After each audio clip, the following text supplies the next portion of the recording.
रहीम, अस्सलाम वालेकुम नाज़रीन। आप देख रहे हैं प्रोग्राम सिटी एट 10। मैं हूं आपकी मेज़बान अना यूसुफ। उम्मीद है आप सब लोग ठीक ठाक होंगे। दुआ भी ये है कि अल्लाह ताला सबको तंदुरुस्ती वाली ज़िंदगी दे। मौसम के कुछ तेवर समझ नहीं आ रहे। सुबह हमारे इलाके में तो अच्छी खासी धुंध थी, शायद मोटरवे करीब होने की वजह से, लेकिन अब धूप भी निकली है। सो अल्लाह ताला का शुक्र अदा करना चाहिए। मेरे ख्याल से हम ब्लेस्ड हैं कि इस तरह का मौसम हमारे मुल्क में है। ऑल्दो स्मॉग वाली सूरत हाल अभी भी है।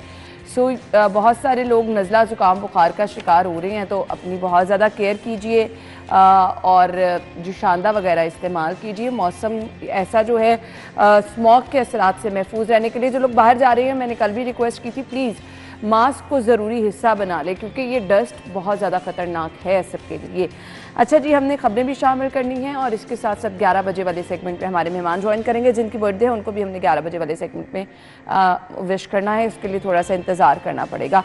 आज की खबरों की तरफ चलते हैं। फाइनली जी, आज की पहली खबर, हुकूमत साजी के लिए नंबर पूरे, पीपल्स पार्टी और नून लीग में शराकत, इक़्तिदार के मामला तय।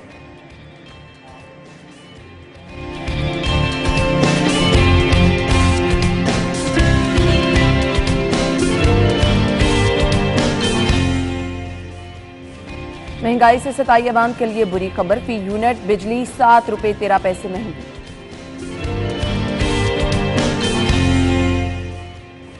मोहसिन स्पीड से हेल्थ रिफॉर्म्स, न्यू अस्पताल में 360 बेड्स का पीड्स ब्लॉक तैयार। और मनपसंद गाड़ियों के नंबर लगवाने वालों के लिए अच्छी खबर क्या है आज के शो में, वो भी आपको बताएंगे।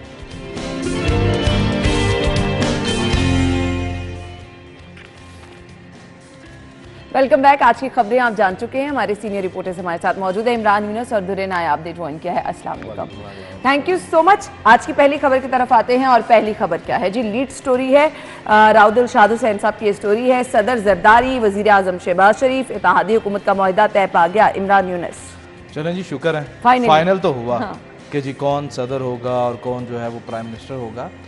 दोनों जमातों के हवाले से अगर बात करें, पीपल्स पार्टी जो है वो भी वफाक में रह चुकी है। उसने भी अकेले हुकूमत बना के मुल्क चलाने की कोशिश की है, तब भी जो मसाइल रहे वो भी हमारे सामने हैं, जो तरक्की रही वो भी हमारे सामने है। नून लीग के हवाले से बात करें, नून लीग भी जो है वो वफाक में रही है, उसने भी जितनी मुल्क की तरक्की की या जो मसाइल रहे वो सबके सामने है। अभी इस वक्त जो मुल्क की मईशत है ना और जो इस वक्त मौजूदा मसाइल हैं, स्पेशली अवाम के हवाले से बात की जाए, सबसे बड़ा मसला तो महंगाई का है, जिसको आज तक कोई हुकूमत जो है वो हल कर ही नहीं पाई ना। उसके अलावा मईशत की सूरत हाल देख लें, सबके सामने है कि कारोबार जो है बिल्कुल तबाह हो चुके हैं, बैरूनी इन्वेस्टमेंट जो है वो ना होने के बराबर है। दोबारा से लोग जो हैं वो लीनियट तो हुए हैं कि चलें पाकिस्तान में हम इन्वेस्टमेंट जो है वो करते हैं, चाहे वो निगरान हुकूमतों को देखकर थोड़ा माइल हुए हैं। और अब बात इस तरह है कि वाकई इस वक्त जो मईशत की सूरत हाल है या मुल्की मसाइल हैं, कोई भी एक जमात जो है वो उसको हल जो है वो नहीं कर सकती। इसलिए दो जमातों का इल्हाक जो है वो मैं समझता हूँ कि ये कदरे बेहतर साबित होगा कि जिसमें सदर का ओहदा अच्छा, मुझे तो लग रहा है कि कुछ एक्सपेरिमेंट पे हम चलेंगे। इसके अलावा हल कोई नहीं है ना आपके पास। मैंने आपको पहले बता दिया बात शुरू करने से पहले, बेहतर कह रहे हैं, मुझे लगता है कुछ इम्तिहान वाली सूरत हाल होने वाली है। अब अगर इन्होंने ये अब अगर ये फार्मूला कामयाब ना हुआ ना तो फिर माजरत के साथ फिर इस मुल्क का ना मैं समझता हूं फैसला अगर एक हाथ में नहीं होगा तो दुर्रे नायाब मसाइल तो होंगे। देखिए, हमारे ग्रुप एडिटर ने भी जो है कल बड़ी एक अच्छी पोस्ट की थी, मैं पढ़ रहा था, उन्होंने कहा पहले से तयशुदा मुआहिदा बिल आखिर तय पा गया। हाँ, तो इस पे तो मैं एक वन लाइनर ये कहूँगा कि तो ये तो पहले से तय था। और जिस वक्त ये सारा आपका मामला हुआ, रिजल्ट आने शुरू हुए इलेक्शंस का, तो लोग फोर्स ही कर रहे थे कि मुस्लिम यूनियन पार्टी हुकूमत बनाएगी और पीपल्स पार्टी जो है वो ऊपर जाएगी, यानी कि प्रेसिडेंटशिप की तरफ जाएगी। उनको पहले भी एक्सपीरियंस है इस चीज़ का। लेकिन इमरान की 2-3 बातें हैं ना, मैं उससे इख्तलाफ नहीं करता, मुझे ये कदरे बेहतर फार्मूलेशन नहीं लगती। हाँ, मैंने उसकी वजह यह है कि मसाइल उससे कहीं बहुत ज़्यादा है। 2 हिस्सों में आप देखें, हुकूमत अभी आई नहीं है, उससे पहले आज 7 रुपये से ज़ायद बिजली महंगी हो गई। आपका अपना घर का बिल से आप अंदाज़ा लगा लें, जो फ्री गैस का बिल आया उससे आप फोर्स ही कर लें कि अब जब हुकूमत फॉर्मुलेट होगी तो वो किस कदर जो है वो महंगाई के जो पहाड़ है वो जुल्म जो है ढाएगी। और ये होना पड़ेगा, ये मैं आपको बता रहा हूँ कि इम्पॉसिबल है। निगरान सेटअप भी जब आ रहा था तो मैंने कहा था कि महंगाई कंट्रोल करना मुश्किल होगा। अब जब परमानेंट सेटअप भी आ रहा है तो मैं ये फिर कह रहा हूँ कि महंगाई कंट्रोल करना मुश्किल होगा। सबसे बड़ा चैलेंज ये है। और सबसे बड़ा चैलेंज ये है, लोगों को अब इससे गर्ज नहीं रही कि भाई क्या है, कौन है, कैसे है। हाँ, अगर शहबाज शरीफ साहब और जरदारी साहब के कॉम्बिनेशन में ये परफॉर्म करते हैं तो ये इनके हक में ही, इनकी सियासी जमातों के हक में ही बेहतर होगा आने वाले इलेक्शन में इनके लिए बेहतर होगा। अदर तो और अगर ये परफॉर्म नहीं करते और इन्होंने ये सोच लिया, हाँ इन्होंने ये सोच लिया कि अवाम की गर्दनों पे ही छुरियां फेरनी है, तो फिर बड़ा मुश्किल हो जाएगा। फिर तो ये सीधी सी बात है, इसमें तो कोई रॉकेट साइंस नहीं है, ये तो वाइस वर्सा बेनिफिट है कि या ये अपनी सियासत बचा लें, हाँ ठीक है, या ये मुश्किल फैसले करके जो है वो जो दूसरे हमारे मगरबी ताकतें IMF टाइप की और उनको खुश कर ले, तो ये फैसला करना पड़ेगा। और असल फैसला ये होगा। उसके बाद अब जरदारी साहब आते हैं, शहबाज शरीफ साहब आते हैं, नई हुकूमत बनती है, उसकी स्टेबिलिटी पे बात करनी होगी। हमें उस स्टेबिलिटी से भी बड़ा दूसरा चैलेंज होगा। माशियत वक्त की अहम जरूरत है इस वक्त, मेरे ख्याल से सबसे बड़ा मसला महंगाई 1, स्टेबिलिटी ऑफ गवर्नमेंट। जो लोग ये चाह रहे थे पहले, हमारे पाकिस्तान मुखालिफ कुव्वतें बहुत सारे उसमें लोग हरकारे भी बने हुए हैं और वो बरमला कहते थे इलेक्शन तो नहीं होना, अब इलेक्शन हो गया, अब वो कह रहे थे ये हुकूमत 6 माह से ज़्यादा तो नहीं चल रही। भाई अब आप सिर्फ मुझे ये बताएं कि क्या हमारी कौम, आप, मैं, कहीं पे कोई, हमें खुद भी इस चीज़ का एहसास है कि हम मदर पिदर आज़ाद हैं, हाँ, हमारे ऊपर कोई कंट्रोल नहीं, हम मुल्क की अनस्टेबिलिटी की बातें इतनी डेड श्योरिटी के साथ करते हैं कि हमें कोई इस चीज़ का एहसास नहीं है कि आप कह रहे हैं कि 6 माह हुकूमत चलेगी तो 6 माह बाद क्या होगा।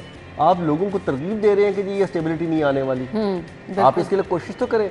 आपके निगरान सेटअप के साथ जितनी अच्छी चीज़ें हुई हैं, महंगाई के अलावा, कंट्रोल के अलावा, आपकी डॉलर स्टेबिलिटी, आपकी बाकी डेफिसिट्स, आपकी बाकी चीज़ें, आपकी स्टॉक एक्सचेंज को ऊपर जाना, फिर गैर मुल्की इन्वेस्टमेंट्स के हवाले से जो चीज़ें हुई आप उनकी भी कदर करें। ठीक है, महंगाई पे मैंने तो देखें उस पर नहीं कहता, महंगाई अभी भी नहीं होगी, स्टिल है, लेकिन स्टेबिलिटी जो है वो बहुत ज़रूरी है। हमें फॉरेन इन्वेस्टर्स चाहिए, हमें फॉरेन जो है वो ट्रस्ट चाहिए। हमारी स्टेबिलिटी गवर्नमेंट चाहे जो भी हो, उनको एक लॉन्ग टर्म आपके ऊपर इत्मीनान करना है और इस चीज़ को आगे चढ़ाना है। बाकी आपकी स्टेट खड़ी होती है, आप स्टेट का मजबूत करें। आप अगर अभी से ये कहना शुरू कर देंगे कि जी ये तो नहीं चला, जी ये तो ये हो जाना है, जी ये तो वो हो जाना है, तो नुकसान और हम एक्सपेरिमेंट्स पे भी अब नहीं चल सकते हैं कि आप नए नए तजुर्बात करें। अवाम को आते ही हुकूमत की एक शक्ल जो तश्कील दी जाएगी, चीज़ें तो सेटल हो गई हैं, उसके साथ ही अवाम का सिर्फ और सिर्फ एक मुतालबा है, महंगाई कम कर दे। बिजली के बिल आगे तैयार है, गैस के बिल तो आ ही रहे हैं, आगे बिजली के बिल तैयार। आवाम को हकीकत ही बता देना आके, हाँ। आप अपना मशहूर बता दें कि हमने ये काम इतने अरसे के लिए करेंगे, उसके बाद नहीं करेंगे। ट्रक की बत्ती के पीछे लगाया ना, ये ना कहिए कि आते ही वो जो सारे सियासतदानों की है, किसी ने कहा जी 300 यूनिट फ्री दे दूंगा मैं, किसी ने KP को में शोशा छोड़ दिया कि पता नहीं वहाँ पे बिजली सस्ती करके और इमाम मस्जिदों के तनख्वाहों में पता नहीं क्या कर देना है। तो सोशल मीडिया के सोशल जो दावे है ना, उन पे ना जाए, रियलिटी पे आए चीज़ों पे। आप आके बताएं कि ये मुश्किलात हैं, ये डेफिसिट है और इसको कंट्रोल करने का हमारे पास ये प्लान है। बतौर दोनों जमातें अपना परफॉर्मेंस प्लान पेश करें और बाकी अल्लाह मदद करने वाला, अगर नीयत ठीक होगी तो हो जाएगा। अगर हम एक एक साल, क्योंकि आते ही तो कोई जादू की छड़ी नहीं लेकर आ जाएगा, मुझे लगता है कोई ये साल 1.5 साल तो हम इन मसाइल के साथ गुजारा करेंगे। 1.5 साल तो आप बहुत कम बता रही हैं अना। आप मुझे अच्छे से याद है कि ये कुछ अर्सा कबल जब शहबाज शरीफ साहब वज़ीर आज़म थे, तो इन्होंने मीडिया पे एक बयान दिया था और जिसमें इन्होंने ये कहा था कि अगर हमारी हुकूमत ऐसे ही तसलसल से चलती रही तो 9 साल में हम जो अभी करंट सिचुएशन है मुल्क की, उसको बेहतर करने की तरफ गामजन होंगे। 9 साल में ये उनकी स्टेटमेंट थी और अखबारात में भी इसको उठाया और बताया कि जी ये प्राइम मिनिस्टर साहब ने जो है वो कहा है। तो आप बात ये देखें कि जब वो प्राइम मिनिस्टर बने हुए थे तब वो ये कह रहे थे कि 9 साल में हम तरक्की के सफर की तरफ दोबारा चलेंगे, तय नहीं करेंगे, चलेंगे। अब ये इनकी जो बातें हैं ना, हमेशा देखें, ये हमेशा अगर मुस्लिम लीग नून के हवाले से बात करें, जब भी ये वफाक में आए हैं, इन्होंने हमेशा यही बात की है कि जी हम आवाम की ज़िंदगी को सहल करेंगे और जो गुर्बत की लाइन से नीचे लोग हैं उनके लिए बेहतरी के असबाब पैदा करेंगे। छोटी सी बात जो है वो दुर नियाम ने भी की और मैंने भी अपनी बात के शुरू में की कि महंगाई, आम आदमी जो है वो देखें हर किस्म का टैक्स दे रहा है, हर किस्म का टैक्स दे रहा है और वो भी टैक्स दे रहा है जो उसका बनता ही नहीं है। वो चाहे छोटी सी मिसाल आप गैस और बिजली के बिल देख लें, उसमें मेरे ख्याल से 40% या 45% तो वो टैक्सेस है जो बनते ही नहीं, लेकिन अवाम दे रही है। अगर अवाम टैक्स दे रही है तो उसके बदले उसकी जिंदगी आसान तो की जाए ना। सिर्फ ये मसला नहीं है कि अवाम को बिजली मिल रही है तो बस जी ठीक है एहसान कर दिया, ये बात नहीं है।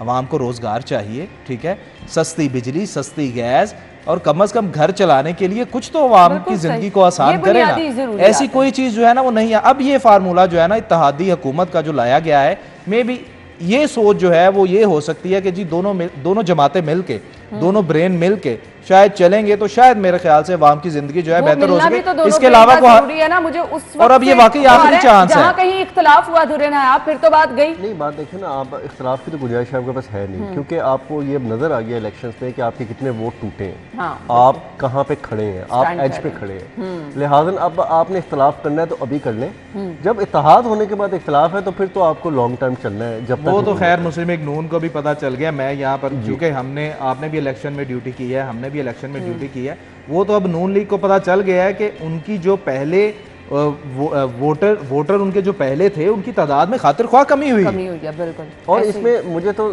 सारी तरह से सियासी तौर पे फायदा जो है ना, वो फायदे में नवाज शरीफ साहब ही नजर आए हैं, जो अब कहीं नहीं है। अब कहीं नहीं है, ठीक है। अब जो है बीच में ना, अब इम्तिहान उनका है, वो पिस जाएंगे, वो अब इम्तिहान उनका है, ठीक है। वो चाहे पीपल्स पार्टी है, चाहे नून लीग है, और अब परफॉर्मेंस की बात है, क्योंकि हालात जो है ना, जिस जगह पे हमारा मुल्क स्टैंड कर रहा है वो फेवरेबल किसी के लिए भी नहीं है, वो फेवरेबल किसी के लिए नहीं है। और इससे पहले कि इन्होंने ये तजर्बा भी करके देख लिया कि पीडीएम हुकूमत बना के 12 माह का जो मुखालफत और नफरत का, महंगाई का वोट पड़ गया है दूसरी जमातों को, तो इनको इससे सबक सीखना चाहिए। मैं तो सिर्फ ये कह सकता हूँ, अब कोई अपने किए से भी सबक ना सीखे तो उसको आप सिखा तो सकते नहीं है, और वो तो उम्रें सबकी भी गुजर चुकी हैं सीखने सिखाने वाली। तो आपको सिर्फ ये देखना है कि आपको सबसे लॉस सियासी जमात के अलावा क्या हुआ है। आपको सबसे वोट 12 महीने की महंगाई और पीडीएम बनने के बाद जो फैसले हैं उनका हुआ है, बिल्कुल ये मानना पड़ेगा। नहीं, सियासी जमात की मुखालफत से ज्यादा नुकसान ये चीज का हुआ है। और हम जब सर्वे करने लोगों से जाते थे, गुफ्तगू करते थे, तो वो ये कहते थे कि हमें मोहब्बत किसी से नहीं, ना उससे ना इससे। सही बात है। हमें मोहब्बत, अब लोग कहते थे वो आए जो डिलीवर करे। हाँ वो आए, और हमें नफरत ये हो गई है कि जो हम पे 12 महीने इतनी महंगाई और टैक्सेस किए गए, सही बात है,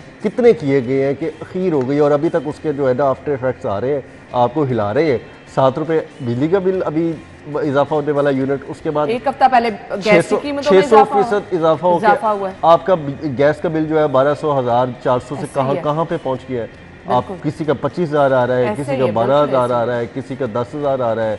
तो आपको ये चीज़ें फेस करनी है। फिर फ्यूल पे कंट्रोल किस तरह करना है। एक हफ्ते पहले फ्यूल महंगा हुआ है, मतलब ये रोजमर्रा इस्तेमाल की चीजें हैं। आप जितना मर्जी कह लें कि आप इसमें बचत कर सकते हैं, बहुत मुश्किल हो जाता है। अब पता नहीं आने वाली हुकूमतें आवाम को कैसे रिलीफ दे, बहुत बड़ा सवाल है। आवाम तो खैर मुंतज़िर भी इसकी है और उम्मीदें भी यही लगाए बैठे, लेकिन ये बहुत मुश्किल है। हकीकत बिल्कुल इसके बरक्स है, इसलिए थोड़ा सा आपको भी सब्र करना पड़ेगा, बल्कि सब्र का दामन थाम के रखना पड़ेगा। हम ब्रेक के बाद आते हैं, हमारे साथ ही रहिएगा।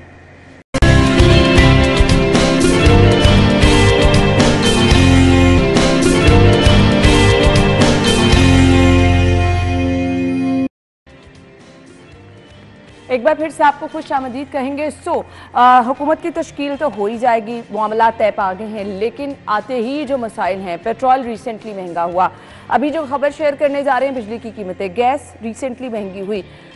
अवाम को रिलीफ देना, अवाम से किए वादे पूरे करना, वो मंशूर जिनके ऐलानात किए गए थे, जलसे जुलूस रैलियों में नारे लगाए गए थे कि अवाम को ये सहूलियात दी जाएंगी, अब इम्तिहान और अब उनका वक्त आ गया है।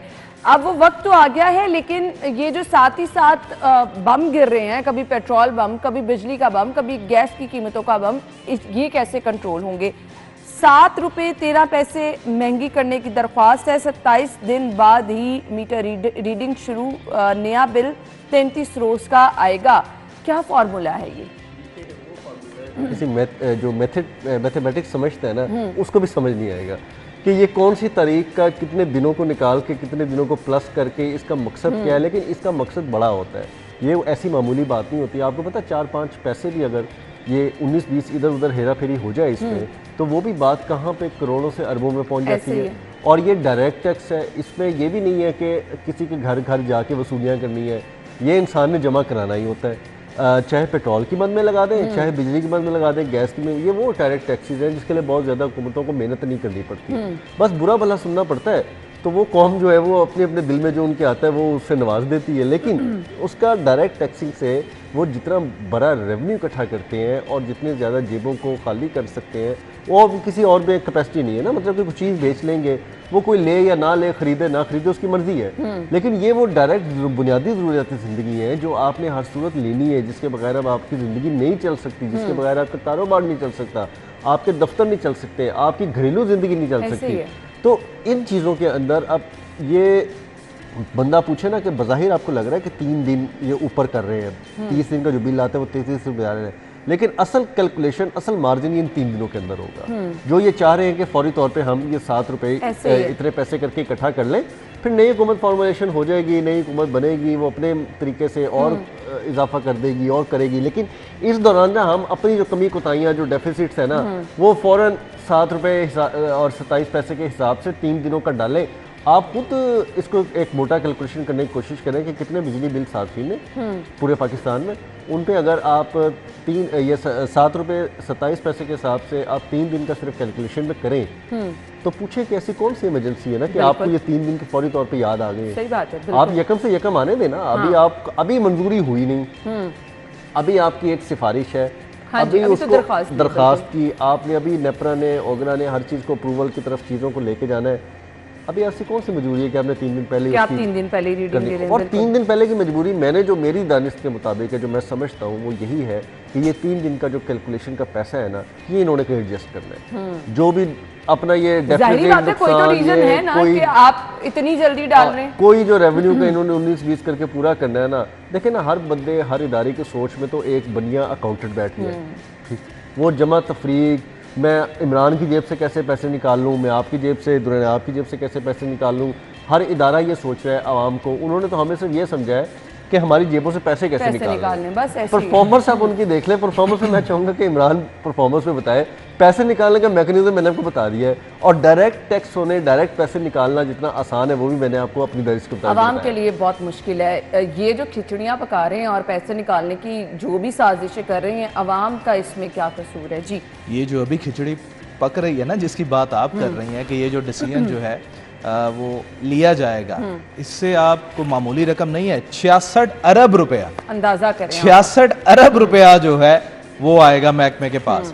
अब मैं यहाँ पर एक बात जो है वो, आप लोग भी मेरी इस बात से जो है वो इत्तफाक करेंगे कि जब भी बिजली के निर्ख बढ़ते हैं, कीमतें बढ़ती हैं, महकमे में करप्शन बढ़ती है। जुबान ज़द आम है कि मीटर रीडर, लाइनमैन जो है, उनके रेट्स बढ़ते हैं, उनके रेट्स बढ़ते हैं।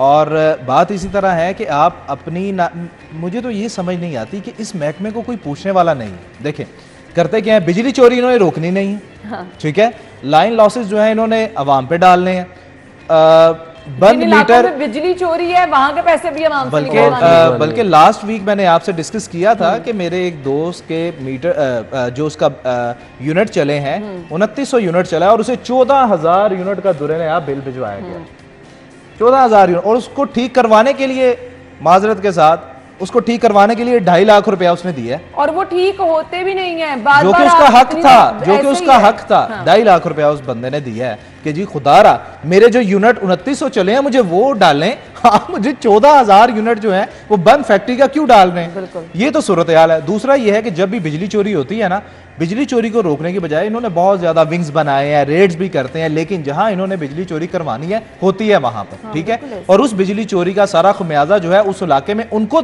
अदा करना पड़ता है जो ऑलरेडी बिल पे कर रहे हैं। बात तो इस तरह है ना। देखें आप सोलराइजेशन की तरफ जा रहे हैं, वैसे तो आप ये कहते हैं कि जी ठीक है, जो लोग सोलर से बिजली पैदा कर रहे हैं हम रिवर्स मीटरिंग के जरिए उनको यूनिट जो है वापस दे रहे हैं, लेकिन भाई वो सोलर पैनल कौन 20 लाख 25 लाख का सोलर पैनल लगवाए? गवर्नमेंट जो है वो भी इस तरफ नहीं सोच रही कि पता नहीं कितने साल पुरानी बात है कि हमने सुना हो कि जी नया मंसूबा मुतारिफ करवा दिया गया है या मुकम्मल हो गया है कि पन बिजली से बिजली बन रही है। नहीं बन रही भाई, कहाँ है? कोई नया प्रोजेक्ट जो है वो नहीं आया। क्या हमारे इंजीनियर्स जो हैं, हमारे महकमे, हमारी हुकूमतें इस काबिल नहीं है? दुनिया तरक्की कहाँ से कहाँ चली गई है। हम अपने ये बेसिक इशू जो मेरे ख्याल से पाकिस्तान बनने से शुरू हुए हैं उन पर हल जो है वो नहीं कर पाए। अच्छा, मुझे तो कभी कभार इमरान ये लगता है कि सबसे ज्यादा जो गालियों की मुस्तहिक बीटें हैं ना, वो मेरी और शाही सिपरा साहब की है। अच्छा, मेरी बीट पे तो फिर चले निगरान साहब में थोड़ा कंट्रोल पाएगा, एलडी की वजह से, ठीक है, एलडी की वजह से पिसते हैं। जितने मुस्तहिक उनके साथ लोगों की नाइंसाफियां होती थी, थोड़ा बहुत कंट्रोल पाया कि उनको वक्त दे दिया, विंडो पे बड़ा काम हो गया, लोग आ रहे हैं अपनी दरख्वास्त जमा करा रहे हैं, लेकिन उसके बाद अगर सबसे ज्यादा जो गालियों के मुस्तहिक बीटे हैं ना, वो शाहिद सिपरा साहब। आप यकीन माने, शाहिद सिपरा साहब कहते हैं हर रोज एक लंबी लिस्ट मुझे लोगों की आई होती है जो सिर्फ गैस के बिल भेज रहे होते हैं और मंतक समझने की। और मेरे भी हम हर महीने उसको भेजते हैं, हम हर महीने उसको बेच के कहते हैं भाई ये समझा दो यार, पिछले महीने 450 आया है, इस महीने 12,000 आ गया, भाई समझा दो आया कैसे। और आगे से वो कहते हैं भाई रिलैक्स करें, अगले महीने इससे डबल आएगा। अंदाजा कर, और वाकई ऐसा हो भी रहा है। अच्छा जी, अब आम इस्तेमाल की चीजों की तरफ भी आ जाए। दूध 200 रुपए और दही 220 रुपए किलो में फरोख्त हो रही है। मेरे ख्याल से आप पोश इलाकों में चले जाएं, रेट इससे भी ज्यादा है। ऐसे ही है। देखिए, अगर वो आरओ इलेक्शन से फारिग हो गए हैं और वो उनकी मसरूफियाँ ख़त्म हो गई हैं तो हम उनको तवज्जो देनी चाहिए। और ज़िलों में जो है ना, वो उनकी आरओशिप के अलावा भी बड़े मसाइल हैं, और महंगाई कंट्रोल करना जहाँ हुकूमत की जिम्मेदारी है, वहीं पे इन ब्यूरोक्रेसी और सरकारी अफसरान की जिम्मेदारी भी है। ये असिस्टेंट कमिश्नर्स की, डिप्टी कमिश्नर्स की, कमिश्नर्स की, और उनके मातहत जो एक लंबा चौड़ा सुलेमानी टोपी वाला स्टाफ है जो नज़र ही नहीं आता कभी माशरे में कि कहाँ पे वो प्राइस कंट्रोलिंग कर रहे हैं, किधर वो जाके हमें चलान कर रहे हैं। तो मेहरबानी करके ज़रा कुछ कर दें। चले हम उनसे एक्सक्यूज़ करते हैं, हम आइंदा इस चीज़ का ख्याल रखेंगे, रेट लिस्ट भी लगाएंगे, और आइंदा हम कोशिश करेंगे कि बाजार में कुछ चीज़ ऐसी ना बचे। हमने पुरानी बात कर रहा हूँ, पुरानी बात कर, तो हम किसी को रिक्वेस्ट कर देते थे कि जी आप एक वार्निंग दे दें, आप ये अपनी गलती तस्लीम कर रहे हैं, तो इसको अगर कल भी ये रेट लिस्ट नहीं लगाता तो बेशक हमारा ताल्लुकदार है, आप इसको फाइन कर देना। मुझे अब एक अरसा हो गया है, मुझे कोई फोन अब हर तरफ मनमानी है ना, मुझे कोई फोन ही नहीं आ रहा, कोई सिफारिश के लिए कहता ही नहीं है, कोई बंदा जाता ही नहीं है। नहीं, मुझे समझ नहीं आती है जिनके काम है वो कौन से उनको काम ऐसे सौंप दिए कि उनको टाइम ही नहीं मिल रहा। अब वो दफ्तर से जाएं, कहीं जाके देखें तो पता लगे ना, कहीं वो जुर्माने करें, किसी को थाने में FIR दें, किसी को अंदर कराएं। मजिस्ट्रेट तो 3 स्टेप्स होते हैं। सुबह हमारे तीनों के इलाकों के रेट नहीं मिल रहे होंगे। बिल्कुल आप कहेंगे नहीं मेरे इलाके में तो ये, मैं कहूँगा नहीं यार मेरे तो 500 रुपये ज़्यादा, आप कहेंगे तो मेरे तो इतने ज़्यादा है। ये हालात इस वक्त लाहौर शहर में हो चुके हैं। और प्राइस कंट्रोलिंग की बात करूँ कि माजरे के साथ प्राइस कंट्रोलिंग में जितनी भी तवज्जो दी गई है, ब्यूरोक्रेसी ने बिल्कुल उसको लिफ्ट नहीं कराई। बिल्कुल ऐसे उन्होंने बिल्कुल नहीं सोचा कि इसको माने फ्रूट्स आप हर इलाके में चले जाए रेट अलहदा ही है, सब्जियां हर इलाके में चले जाए रेट अलहदा ही है। अवाम बेचारी इनको सिर्फ एक काम आता है, अगर आप इजाज़त दें, मुझे बहुत अच्छा समझ नहीं आ रहा कि मैं कौन से डिसेंट वर्ड यूज़ करूँ कि हुकूमत बने नहीं, और जहाँ पे जाके हुकूमत बनने से पहले माथे टेकने हैं, वो इनको आते हैं, वो इनको आते हैं, लेकिन इनको ये नहीं पता कि हमने जाके प्राइस कंट्रोलिंग कहाँ करनी है।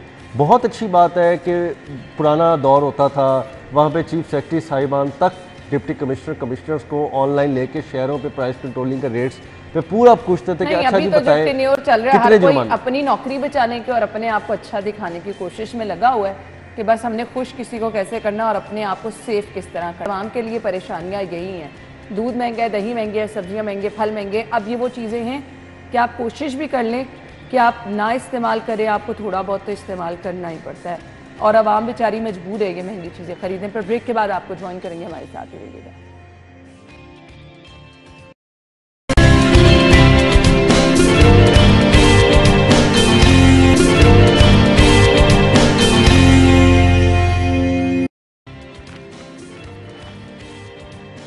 Welcome back. कुछ अच्छी चीज़ें डिस्कस कर लेते हैं, और वो ये है जी, मेयो अस्पताल में 360 बेड्स का पीड्स ब्लॉक तैयार हो गया है।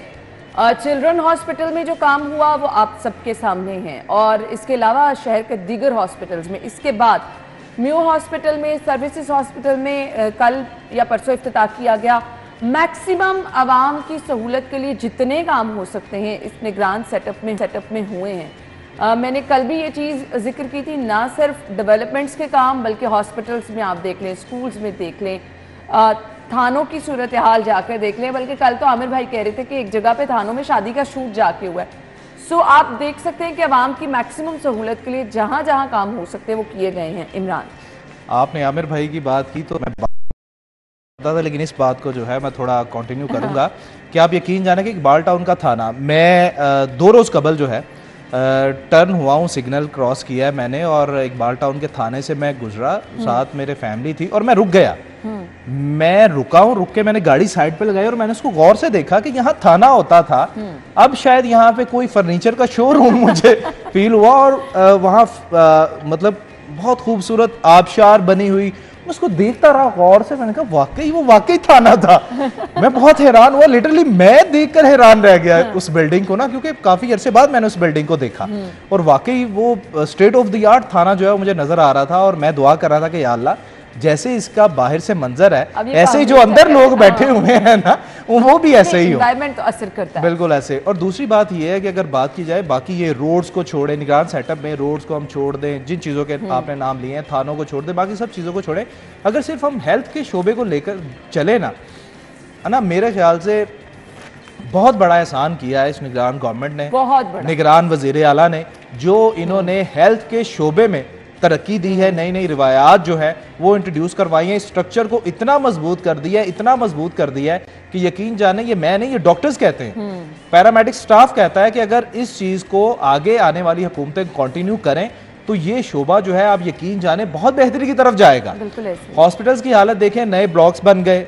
अब ये सिर्फ अगर म्यू हॉस्पिटल की जो आप बात कर रही है 360 बेड को मामूली बेड नहीं है, ये सिर्फ म्यू हॉस्पिटल के नहीं है, आप सर्विसेज चले जाए, आप पीआईसी चले जाएं, आप जनरल हॉस्पिटल चले जाएं, कोई भी हॉस्पिटल उठा लें, अब आप यकीन जाने आप सरकारी हॉस्पिटल में जाते हैं ना, आप एक बार दंग रह जाते हैं। पीआईसी की, मैं कोई भी शहरी जिसने अभी तक पीआईसी को अभी डेवलपमेंट के बाद विजिट नहीं किया, वो पीआईसी के अंदर ना जाए, वो सिर्फ जेल रोड से गुजरे तो उसको पता चलेगा कि कितनी तरक्की जो है वो हुई है। और लिटरली स्पेशली आप वो जो पीआईसी की लैब है ना, वही उसको फ्रंट उसका एंट्रेंस देख ले और हैरान रह जाते हैं आप उसको देख कर, जहाँ पे सॉरी इमरान की बात को कंटिन्यू कर, जहाँ पे डॉक्टर्स को बार पर्चियाँ भेज के बार उनके अकाउंट्स चल रहे थे प्राइवेट लैब के साथ, वो लैब बनाने से इतना फ़ायदा हुआ, उसके अंदर इतने ज़्यादा लोगों के सिटिंग एरियाज बनाने से, अब पीआईसी के बाद जो लोग बैठे होते थे चौक चौराहों पे बेचारे चादरें बिछा के, वो फ़ायदा अलहदा होगा। और ये जितना माफिया था इसको कंट्रोल करने का सिर्फ एक ही हल होता है कि आप उनकी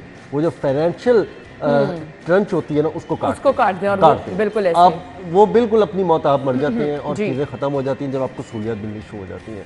आप बेबसी का रोना रो रो के बहुत सारी सियासत कर करके डॉक्टरों ने अपने अस्पतालों की इस हालत पे ले आए कि ना उसका अच्छा हो सकता था ना उसका बुरा हो सकता था। लेकिन मैं तो अब ये सोचती हूँ कि अब आने वाली गवर्नमेंट इन सब चीजों को कंटिन्यू नहीं करेगी तो ये तो सब चीजें वहाँ की वहाँ दोबारा ये सारे प्रोजेक्ट तो फिर जाया गए ना लिटरली। और माजी इनको तो ऑन करना पड़ता है, इनका तो फॉलो अप बार बार खुश होना चाहिए ना। देखें हम शहबाज शरीफ साहब से यही रिक्वेस्ट करना चाहते हैं कि आपने खुद मीडिया पर आके कहा कि जी निगरान गवर्नमेंट जो है वो मुझसे ज्यादा स्पीड में चलती रही है, मोहसिन नकवी जो है उन्होंने मुझसे ज्यादा बेहतर काम किया है, तो भाई आप काइंडली आपकी पार्टी जो है आप जिसको भी भागदौड़ संभालेंगे पंजाब की, एटलीस्ट उनको ये कहें कि अगर आप निगरान गवर्नमेंट से ज्यादा बेहतर काम नहीं कर सकते तो कम से कम उनके बराबर ही काम कर लें, या उनके जो प्रोजेक्ट्स हैं वो जैसे चल रहे हैं उनको वैसे ही लेकर चले तो आवाम की जिंदगी जो है वो सुकून में आ जाए। बिल्कुल, अस्पतालों से रिलेटेड तो वाकई जो मैक्सिमम काम हुआ है, अगर आप इसको अच्छी हालत में लेके चलेंगे, इसका फॉलो अप लेते रहेंगे तो मेरे ख्याल से बहुत बड़ा एहसान हो जाएगा। देखिए मुफाहमत की जरूरत जहाँ पे आपको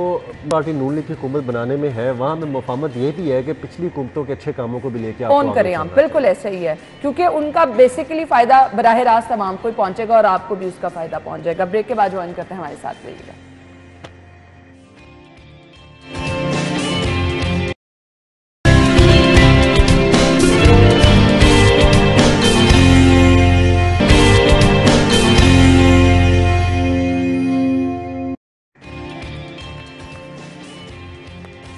ब्रेक के बाद आपको एक बार फिर से खुश आमदीद कहेंगे। उन शौकीन अफराद के लिए अच्छी खबर है जो चाहते हैं जी उनकी गाड़ी का नंबर तो बिल्कुल डिफरेंट होना चाहिए, लेकिन अब अच्छे खासे पैसे भी उसके लिए पे करने पड़ते हैं। गाड़ियों पर अपने नाम, कंपनी, कौमी हीरोज़ की नंबर प्लेट लगवा सकेंगे अब आप आसानी से। गाड़ियों के मनपसंद नंबर लगवाने के लिए अब आपको क्या करना है? जी दुरिन आया, मेरा ख्याल है कि आपको एहतराम करना है पहले, सबसे पहले और जो नंबर जो है ना वो एहतराम के काबिल नहीं है तो लिहाजा उनसे गुरेज करें। और जो आपसे बिलोंग करते हैं, ठीक है, आपके मतलब कि होता है, मेरा घर एक साहिवाल में, उसका घर का नंबर हमेशा 23W था, तो मुझे वो 23 नंबर हमेशा अट्रैक्ट करता है, हमेशा याद रहता है। सिटी 42 का रखने का मकसद भी लाहौर की शनाख्त थी, 42 का डायल नंबर था, वो हमेशा हमारे साथ एक सिंबल रहा और लोगों ने अब 42 की शायद डायलिंग शनाख्त ना हो, लेकिन सिटी 42 के लिहाज से लाहौर की शनाख्त बन गई। मेरी बाइक का भी 42 है। अच्छा, इमरान की बाइक का भी 42 है। तो आप इस तरह की चीज़ें आप कर सकते हैं, अच्छी बात है। आपकी कंपनी है और कंपनी ये नहीं है कि जी आप लिखे my mother is my life और my wife is my life और इतने लंबे नंबर ले लें। इन चीज़ों से परहेज करें। मैं मजाक भी कर रहा हूँ, लेकिन मैं सीरियस मशवरे भी दे रहा हूँ कि आप इस तरह की कोई चीज़ ऐसी ना करें। आप 1 या 2-3 डिजिट पसंद करें। अगर आपका कोई अपनी कंपनी या अपनी कोई पसंद का शॉर्ट टर्म में 2-3 जो आपकी अल्फ़ाबेट्स पे बनता है, आप उसको पसंद करें। और अल्लाह खैर चलो।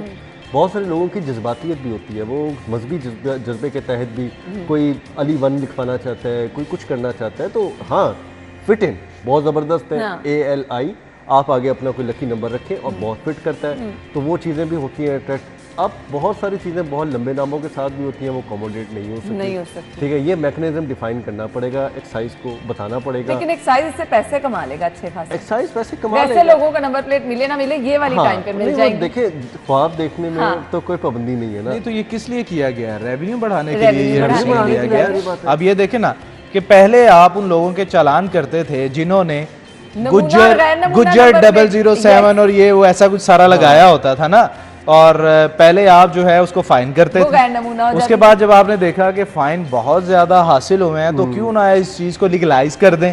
फिर आपने क्या किया, आपने कहा कि जी ठीक है, अगर आपने अपनी जात बरादरी कंपनी का करना है तो फिर आप हमें पैसे ये सिर्फ रेवेन्यू जनरेशन के लिए है, लेकिन कारकर्दगी अब तक एक्साइज की क्या रही है, वो 0 रही है। माजे के साथ ये मैं बता बिल्कुल ऐसे ही है, वही तो मैं कह रही हूँ कि ये वाली नंबर फौरन मिल जाएंगी, जो आम नंबर प्लेट है वो मिलना आपके लिए बहुत मुश्किल हो जाएगा। खैर ये LD और लेस्को की बात की थी हमने, स्वीट गैस की बात की थी, ये भी पीछे पीछे ही है आवाम को अच्छा खासा जो है रगड़ा लगाने में। थैंक यू सो मच, बहुत बहुत शुक्रिया। नाज़रीन हम हेडलाइंस के बाद आते हैं।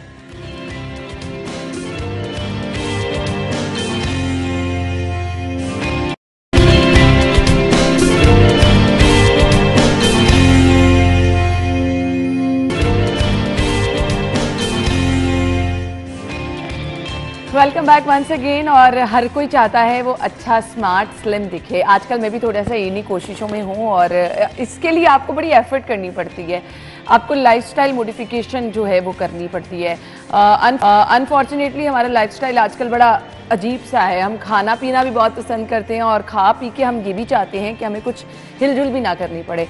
अगर ऐसा रहेगा तो फिर क्या होगा जी, आप मोटापे की तरफ जाएंगे और मोटापा 100 बीमारियों को जन्म देता है। हम बहुत सारे अफराद को देखते हैं मोटापे की वजह से डायबिटीज़, हाई ब्लड प्रेशर, ये वो चीज़ें हैं जो कि आप देखते हैं कि जो बंदा ओबेसिटी का शिकार है उसको ये मसाइल का सामना है। बहुत सारे बच्चों में हम देख रहे हैं कि अर्ली डायबिटीज़ और हाई ब्लड प्रेशर का इशू बढ़ता चला जा रहा है। तो एक बड़ी रीज़न ओबेसिटी है। ओबेसिटी से बचा कैसे जा सकता है? सबसे पहले तो आपको फास्ट फूड और अपने लाइफस्टाइल पे ज़रूर तवज्जो देनी है। अब वो लोग जो कि मोटापे का शिकार हैं उनके लिए ऑप्शंस क्या क्या हैं? सबसे पहले तो आपने इससे बचना है। अब उन लोगों की तरफ हमने आना है आज, स्पेशली उन लोगों के बारे में हमने डिस्कशन करनी है जो मोटापे का शिकार हैं।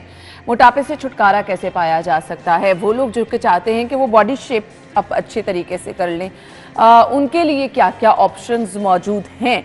लाइपोसक्शन है क्या, इफेक्टिव कितना है, किन लोगों के लिए रिकमेंडेड है, और जिस्म से जो चर्बी निकलवाने वाला एक प्रोसीजर है ये कितना इफेक्टिव है? बहुत सारे लोग खौफजदा हो जाते हैं, अच्छा जी ऑपरेशन होगा, चर्बी निकलेगी, और फिर कुछ लोगों को हमने देखा कि इसके बाद भी वो मोटापे का शिकार हो जाते हैं। ऐसा क्यों है? ये भी हम डिस्कस करेंगे। हमारे साथ हमारी जो मेहमान मौजूद है, तारुफ कराना चाहूँगी, लाइपोसक्शन स्पेशलिस्ट हैं डॉक्टर कंजा आफ्ताब। वेलकम करेंगे। अस्सलाम वालेकुम डॉक्टर साहबा। वालेकुम अस्सलाम। बहुत बहुत शुक्रिया। हमने कहा कि पहले तो आपने अपना ख्याल रखना है, मोटापे की तरफ जाना ही नहीं। अब जो लोग मोटापे का शिकार हैं इसमें भी कैटेगरीज होती हैं। कुछ लोग बहुत ज़्यादा मोटे होते हैं, कुछ लोग बस आपके लिए नॉर्मल होते हैं और बॉडी शेप अप करना चाहते हैं। सो क्या क्या इफ़ेक्टिव प्रोसीजर्स मौजूद हैं इस तरह के लोगों के लिए? जी बिल्कुल, इसमें ऐसे है कि हम सबसे पहले BMI कैलकुलेट करते हैं, जो कि आपका बॉडी मास इंडेक्स होता है, जिसमें हम आपके वेट और हाइट के अकॉर्डिंगली, आपकी हाइट के अकॉर्डिंगली आइडियल वेट कितना होना चाहिए। अगर तो आपका BMI 18 to 25 में फॉल करता है तो यू आर आइडियल, आपका वेट आइडियल है, आपको बिल्कुल भी वेट कम करने की ज़रूरत नहीं है। लेकिन जैसे ही कोई इंसान जो है वो 25 से 30 में फॉल कर जाता है तो उसको हम कहते हैं over weight category. Over weight category में आप लाइफस्टाइल मॉडिफिकेशन से और एक्सरसाइजेस के साथ अपने आइडियल BMI की तरफ जा सकते हैं। और इसमें जो है आप लाइपोसक्शन का भी सहारा ले सकते हैं, क्योंकि कुछ एरियाज़ ऐसे होते हैं बॉडी के, जैसे लोअर टमी फैट है या आपके थाइज़ की फ़ैट है या लव हैंडल्स हैं, ये इतना स्टबन एरिया है कि एक्सरसाइज और डाइट के बावजूद यहाँ से फ़ैट नहीं निकलता। बिल्कुल। तो वहाँ पे आती है लाइपोसक्शन। यहाँ पे लाइपोसक्शन जो है वो इंचेस रिड्यूस करने का प्रोसीजर है, not a weight loss procedure. अच्छा। तो अगर आप अपने स्टबन एरियाज रिमूव करा लेते हैं और उसके बाद अपना लाइफस्टाइल मॉडिफिकेशन करते हैं, डाइट का सहारा लेते हैं या एक्सरसाइज का, तो फिर आप मार्वलस वेट लूज़ करते हैं। अच्छा, वो लोग यानी जो बहुत ज़्यादा मोटापे का शिकार है उनके लिए तो ये इतना इफेक्टिव जी, नहीं उनके लिए बिल्कुल भी इफेक्टिव नहीं है। उसमें जब आप 30+, 31+ BMI की तरफ चले जाते हैं तो इंटरनेशनल गाइडलाइंस ये कहती हैं कि आप वेट लॉस सर्जरी कराएं। अब हमारे पाकिस्तान में भी बैरिएट्रिक सर्जरी या वेट लॉस सर्जरी की जो ब्रांच है वो ओपन हो चुकी है। बहुत सारे माहिर सर्जन जो हैं वो वेट लॉस सर्जरीज कर रहे हैं, जिसमें आप 30 से 40 किलो वज़न और इवन इससे भी ज़्यादा 6 महीने के अंदर अंदर रिड्यूस कर लेते हैं। ठीक है। लाइपोसक्शन की अगर हम बात करें तो इसमें कुछ इंचेस रिड्यूस होते हैं, कितना टाइम होता है, कितने सेशन होते हैं और किन लोगों के लिए रिकमेंड, पहले मुझे बता दें किन लोगों को आप रिकमेंड करते हैं? जैसे मैंने अभी बात की कि 25 से 30 के दरमियान जिनका BMI है, जो कि ओवरवेट कैटेगरी है, जो बहुत ज़्यादा ओबीज़ नहीं है और उनके सिर्फ वो कहें कि टमी एरिया से हमें 5 इंचेस रिड्यूस करने हैं, तो हम सिंगल सिटिंग में उनका 2 घंटे के अंदर अंदर टमी फ्लैट कर देते हैं। बिल्कुल उसमें से स्टबन फैट निकाल देते हैं। और अभी जो हम लेटेस्ट प्रोसीजर यहाँ लेके आए हैं that is laser assisted liposuction. Laser assisted liposuction का फ़ायदा ये है कि आपको बिल्कुल जागते हुए होता है, आपको कोई एनेस्थीसिया रिक्वायर्ड नहीं है उसके लिए, जनरल एनेस्थीसिया, क्योंकि लाइपोसक्शन हर तरफ जो है वो जनरल एनेस्थीसिया या मुकम्मल बेहोशी का प्रोसीजर है। लेकिन लेज़र असिस्टेड लाइपोसक्शन ने इस काम को बिल्कुल आसान कर दिया है। उसमें हम बिल्कुल जागते हुए मरीज़ में सिर्फ लोकल एनेस्थीसिया देते हैं और वहाँ से एक बिल्कुल पेंसिल के सुराख जितना सुराख करते हैं जहाँ से हमारा लेज़र फाइबर जाता है और आपकी सारी एक्स्ट्रा फ़ैट जो है वो मेल्ट हो जाती है और उसके बाद हम आप सक्शन डिवाइस के थ्रू वो सारी फ़ैट बाहर निकाल देते हैं। और ये पेनलेस प्रोसीजर है? टोटली पेनलेस प्रोसीजर है। और आप अपने पाँव पे चल के अपने घर वापस भी जाते हैं? एक्जैक्टली, ड्राइव करके लोग जाते हैं, खुद ड्राइव करके घर। और इसके लिए कितने सेशन रिक्वायर्ड होते हैं? सिंगल सिटिंग प्रोसीजर है। अब सिंगल सेशन में ही आपकी जितनी एक्स्ट्रा फैट होगी वो रिमूव हो जाएगी। सभी लोगों के लिए रिकमेंडेड है? एज की कोई लिमिट? अगर कोई डायबिटीज़ का शिकार है, हाई ब्लड प्रेशर किसी का इशू है तो जी बिल्कुल बिल्कुल, डायबिटीज़ के लिए ये आइडियल, डायबिटिक्स और हाई ब्लड प्रेशर के लिए ये आइडियल प्रोसीजर इसलिए है क्योंकि बहुत सारे डायबिटिक्स जो हैं या शुगर के मरीज़ जो हैं उनको जनरल एनेस्थीसिया की फिटनेस नहीं मिल पाती, तो उनके लिए भी laser assisted liposuction ideal procedure हो जाता है। और हमने ये भी देखा है कि बहुत सारे लोगों की इंसुलिन कम हो जाती है और डायबिटीज़ की दवाइयाँ भी कम हो जाती हैं क्योंकि जैसे ही स्टबन फैट आपकी बैली में से निकलता है तो आपकी इंसुलिन रेजिस्टेंस कम हो जाती है और डायबिटीज़ बहुत बेहतर हो जाती है। तो ये आपकी हेल्थ के लिए भी बहुत बहुत अच्छा हो जाता है। हेल्थ के लिए भी आपकी बहुत अच्छा हो जाता है। अच्छा जी, मुझे ये बता दीजिएगा कि हम देखते हैं कि बहुत सारे छोटे बच्चे जो हैं वो अब ओबेसिटी की तरफ जा रहे हैं। सो ये 16, 17 में अगर कोई है और ओबेसिटी का शिकार है, क्या ये उनके लिए भी इफेक्टिव है? इसके कोई साइड इफेक्ट तो नहीं? जी, इसमें एज लिमिट जो है वो इंटरनेशनल गाइडलाइंस हैं इस पे। आप 16 ईयर से पहले लाइपोसक्शन नहीं कर सकते या कोई भी सर्जरी फॉर दैट मैटर आप 16 ईयर से पहले नहीं कर सकते। 16 ईयर से पहले आपने प्रिवेंशन ही करनी है और बच्चों की फिजिकल एक्टिविटी को बढ़ाना है ताकि वो इतना वेट गेन ही ना करें। और वैसे भी 16 ईयर्स में तो प्यूबर्टी आ रही होती है, ग्रोथ स्पर्ट आ रहा होता है, तो उसमें तो आइडियली बच्चे पतले होने चाहिए। एकदम से जब बच्चा लंबा होता है तो वो पतला होता है ना कि मोटा। तो उसमें आजकल की डाइट जो फास्ट फूड है उसने बहुत रोल प्ले किया है। दूसरा, सारी इंडोर एक्टिविटीज़, इंडोर गेम्स, इसकी वजह से मोटापा अर्ली एजेस में बहुत ज़्यादा वबा की शक्ल इख्तियार कर चुका है। बिल्कुल। तो इस पे चेक रखने की ज़रूरत है। पेरेंट्स की जिम्मेदारी है कि बच्चों की फिजिकल एक्टिविटी बढ़ाएं, उनकी डाइट का ख्याल रखें। लाइपोसक्शन के बाद क्या एहतियात होती है? मतलब कुछ लोग तो करा लेते हैं कि अच्छा जी मुझे स्लिम दिखना है और उसके बाद अगर वो दोबारा वापस आना शुरू हो जाए, फिर लाइफस्टाइल तो आपको चेंज करना ही है ना हर सूरत। बिल्कुल, आप कुछ भी करा लें लेकिन मेंटेनेंस आपकी जिम्मेदारी है। आपने अपनी डाइट का, अपनी लाइफस्टाइल का ख्याल रखना है कि आप दोबारा पुट ऑन ना करें क्योंकि आप एक प्रोसीजर में से गुजर रहे हैं, एक पेन में से गुजर रहे हैं। जाहिर है एक प्रोसीजर तो है, आपको उसके रिकवरी टाइम में से गुजरना है, तो आप बार बार नहीं करा सकते। एक दफ़ा करा लिया तो उसके बाद अपनी डाइट का ख्याल रखें, फास्ट फूड वगैरह ना खाएं और फिजिकल एक्टिविटी या एक्सरसाइज को इनकॉर्पोरेट करें अपनी डेली रूटीन में, तो मोटापा वापस नहीं आता। ठीक है। अगर कोई बंदा जिसने कराया है उसके बाद उसको कोई साइड इफेक्ट हो, या ऑब्वियसली जो कराने आ रहा है सबसे पहले इन्फॉर्मेशन तो देता है अच्छा मुझे इससे कोई साइड इफेक्ट तो नहीं होगा, सो कोई इसके साइड इफेक्ट्स भी हैं? जी, साइड इफ़ेक्ट्स में सिवाय पेन के, क्योंकि अब देखिए हमने एक फ़ैट निकाली है और एक लेज़र आपने पेट के अंदर किया हुआ है तो उसमें कुछ अरसा पेन में रहते हैं, तो लेकिन वो हम पेन किलर साथ देते हैं तो पहले एक हफ्ते में कुछ पेन रहती है, पेन किलर्स के साथ बिल्कुल सेटल हो जाती है, आप अपने कामकाज भी कर रहे होते हैं और सारे अपने ऑफिस भी जा सकते हैं, लेकिन हल्का फुल्का डिस्कम्फर्ट रहता है। इसके अलावा आज तक हमने और कोई साइड इफ़ेक्ट नहीं देखा। अच्छा जी, इसका कोई साइड इफ़ेक्ट भी एज सच नहीं है। अब मुझे ये बता दीजिएगा, कुछ लोग कहते हैं कि जी अच्छा मेरी बाजू बहुत मोटी है, मुझे सिर्फ अपने बाजू से फैट कम कराना है, कुछ लोग कहते हैं डबल चिन है, ये कम कराना है, सो ये सब में इफेक्टिव है? बिल्कुल बिल्कुल, because I am a dermatologist, तो मेरी मोस्ट कॉमन प्रैक्टिस जो है वो डबल चिन की फैट रिमूव करना है। तो ना सिर्फ डबल चिन की, बल्कि आप जब 50 प्लस होते हैं तो आपकी नेक की स्किन और चिन की स्किन लूज होना शुरू हो जाती है, तो उसमें भी लेज़र असिस्टेड लिपोसक्शन बहुत अच्छा काम करता है, क्योंकि लेज़र का एक्स्ट्रा एडवांटेज ये है कि ये आपकी स्किन को टाइटन करता है, ना सिर्फ फैट निकालता है बल्कि स्किन को भी टाइटन करके जाता है, तो ये एंटी एजिंग भी है। तो चिन को तो मैं बहुत अरसे से रिमूव कर रही हूँ, लेकिन आर्म्स का भी बहुत, ख़ास तौर पे ख़वातीन की आर्म्स बहुत मोटी होती है तो कपड़ों में अच्छी नहीं लगती, तो खाली आर्म्स को भी हम इससे स्लिम कर रहे हैं। और मर्द ख़वातीन क्या दोनों के लिए ये उतना ही इफेक्टिव है? बिल्कुल जी, दोनों के लिए इक्वली इफेक्टिव है। जिसके भी पेट के अंदर फैट है या कहीं पे भी फैट है तो वो इससे इक्वली रिमूव होती है। कौन लोग हैं जो नहीं करा सकते, जिनको आप रिकमेंड नहीं करते कि जी आपको ज़रूरत नहीं है या आपको नहीं कराना चाहिए, या इस प्रॉब्लम की वजह से आपको हम नहीं कर सकते? जी, जैसे अभी हमने बात की कि अगर आप 30 प्लस BMI है तो आई डिस्करेज दैम, मैं कहती हूँ कि आप नहीं करा सकते, आपको उस तरह से इफेक्ट्स नहीं आएंगे या आइडियल रिजल्ट्स नहीं मिल पाएंगे। तो अगर आप बहुत ज़्यादा मोटे हैं तो वेट लॉस सर्जरी है आपके लिए, आप उसकी तरफ जाएँ जिसमें स्टमक को छोटा किया जाता है सर्जरी की मदद से। दूसरे जैसे प्रेगनेंसी में आप नहीं करा सकते, या लैक्टेटिंग मदर्स हैं उनको थोड़ा अवॉइड करना चाहिए। अपनी हीलिंग, अपनी रिकवरी के बाद आप 2 to 3 मंथ्स अपने दें, पोस्टपार्टम पीरियड को रिकवर होकर उसके बाद कराएं। लेकिन इसके अलावा मैंने जैसे आपको बताया कि डायबिटिक्स और बहुत सारे ऐसे पेशेंट्स जिनको जेनरल एनेस्थीसिया की फिटनेस नहीं मिल पाती, वो भी उनके लिए आइडियल प्रोसीजर है, वो इसे आराम से करा सकते हैं। सही। अब कुछ लोग होते हैं कि जी शादी है 10 दिन बाद, 15 दिन बाद, और उनको फौरी ख्याल आया कि मुझे अपनी डबल चिन कम करानी है, मुझे अपने बाजुओं से फैट कम कराना है। मार्जिन कितना टाइम का रखना चाहिए? कितनी देर पहले अगर आपका कोई इवेंट है और अगर आपने लेट्स सपोज कहीं आना जाना है, बाहर के मुल्क कहीं आपने जाना है, सो कितने मार्जिन में आपको कराना है ये? जी, अगर एरिया पे डिपेंड करता है। जैसे आपने डबल चिन की बात की, तो डबल चिन जो है वो 1 हफ्ता या 10 दिन पहले भी हो सकती है। ठीक है, क्योंकि डबल चिन का recovery time it's just 2 to 3 days after laser assisted liposuction, बल्कि वेरी नेक्स्ट डे भी कोई नहीं बता पाता कि इनकी लिपोसक्शन हुई है, क्योंकि लेज़र कोई ब्रूजिंग नहीं करती, कोई स्कार मार्क नहीं छोड़ती, तो आपको प्रोसीजर के कोई टेल साइंस नहीं मिलते।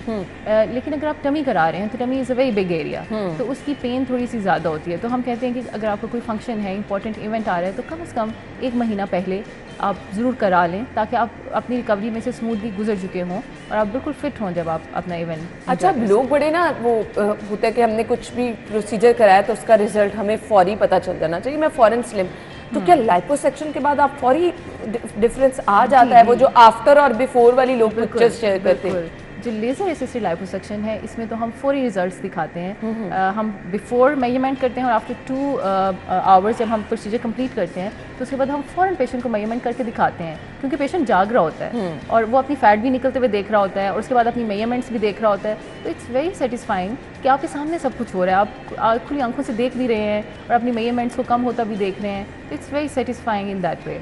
चलें जी, अब जब सब कुछ आपकी आंखों के सामने हो रहा है, आप खुली आंखों के साथ सारा प्रोसीजर देख रहे हैं, तो मेरे ख्याल से आप सेटिस्फाइड भी रहते हैं। मैसेज क्या देना चाहेंगे देखने वालों को? मैसेज तो यही है कि जी एक्सरसाइज को ज़रूर इनकॉर्पोरेट करें। एक 7 मिनट्स वर्कआउट है, मैं जहाँ भी जाती हूँ 7 मिनट्स वर्कआउट का ज़रूर बताती हूँ। It's just 7 minutes. आप सुबह उठें, फजर की नमाज़ पढ़ें, 7 मिनट्स वर्कआउट सर्च करें यूट्यूब के ऊपर, इसको इनकॉर्पोरेट करें। इससे आपके 2 inches within a week definitely reduce होंगे और इसको अपनी ज़िंदगी का हिस्सा बनाएं, क्योंकि आई नो कि 1 घंटे की वॉक करना बहुत मुश्किल है और आजकल की लाइफस्टाइल भी ये हमें इजाज़त नहीं देते, टाइम बहुत शॉर्ट है। तो 7 मिनट्स वक्त और स्लिम रहें और अपने लिए टाइम निकालेंगे तभी आप अपने लिए कुछ बेहतर कर सकेंगे। अदरवाइज़ ये मशीन वाली ज़िंदगी में आप अपने आप को भूलते चले जा रहे हैं और मशीन की तरह ही हम अंदर से जंगालूद होते चले जा रहे हैं। थैंक यू सो मच, आपके वक्त का बहुत बहुत शुक्रिया। ब्रेक के बाद आपको ज्वाइन करेंगे।